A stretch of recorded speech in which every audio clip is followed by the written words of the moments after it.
Chegamos agora, então, ao tópico a memória e a capacidade de não lembrar. O esquecimento de nomes próprios colocado por Freud traz o problema da memória. Assim, a dupla dos textos, o mecanismo psíquico do esquecimento e o outro, recordações encobridoras, associados ao trabalho de Freud com Emma e à ideia de que o sujeito histérico sofre de reminiscências, é algo importante, algo fundamental. Freud irá construir uma teoria da memória que irá diferir em grande parte das abordagens psicológicas do tema. O foco da teoria freudiana, em todos os sentidos, não é a consciência, mas o inconsciente. Então, qualquer elemento de discussão sobre a memória, o lugar da consciência é secundário.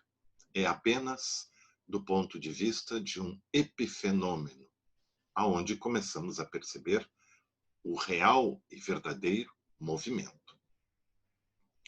No caso de manifestação de um vazio, de um espaço faltante na emergência do esquecimento do nome próprio, é que a situação se coloca para a consciência e serve como um índice de fenômenos e movimentos na estrutura do inconsciente.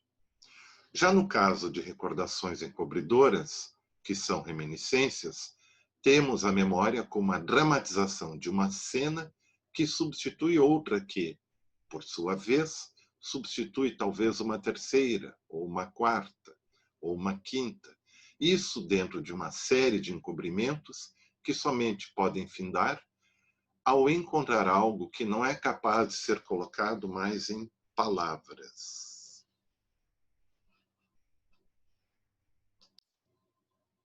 Pois é.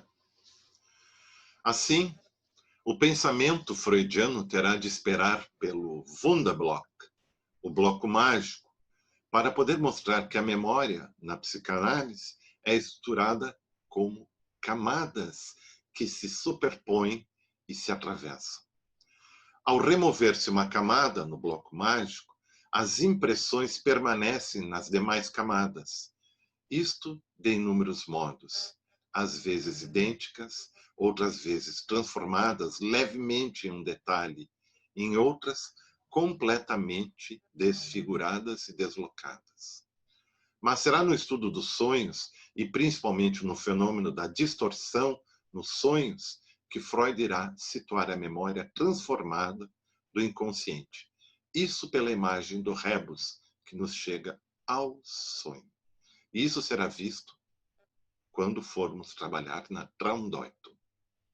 Nesse sentido, toda lembrança que ocorre em um estado de livre associação tem como finalidade oferecer um elemento substitutivo para desviar-se do não lembrado, do que não pode ser lembrado, pois produz sofrimento, angústia.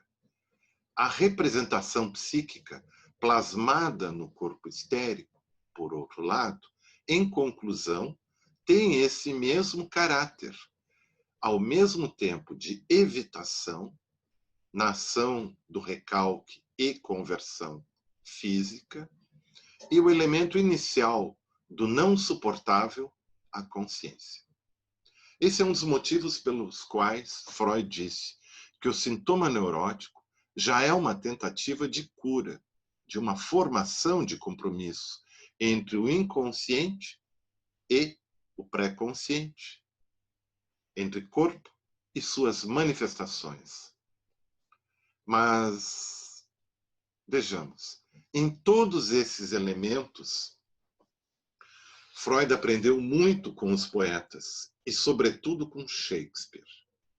A estrutura da memória insuportável do crime hediondo retorna para Macbeth na forma de visões alucinatórias do fantasma do amigo que traiu e fez morrer.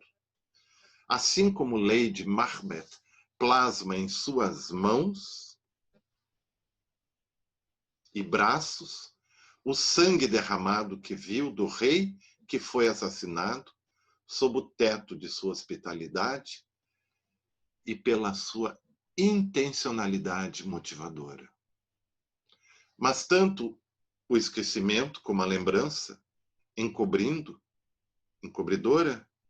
falam, por certo, da memória, do sistema de representações inconsciente, que Freud irá estruturar na Traumdeutung, com o seu famoso esquema do pente.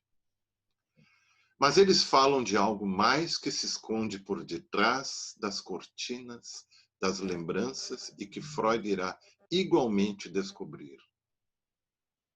Trata-se da faculdade do fantasiar, que habita tanto no vasto continente do inconsciente, como coloca as suas bordas na consciência. E está no entre.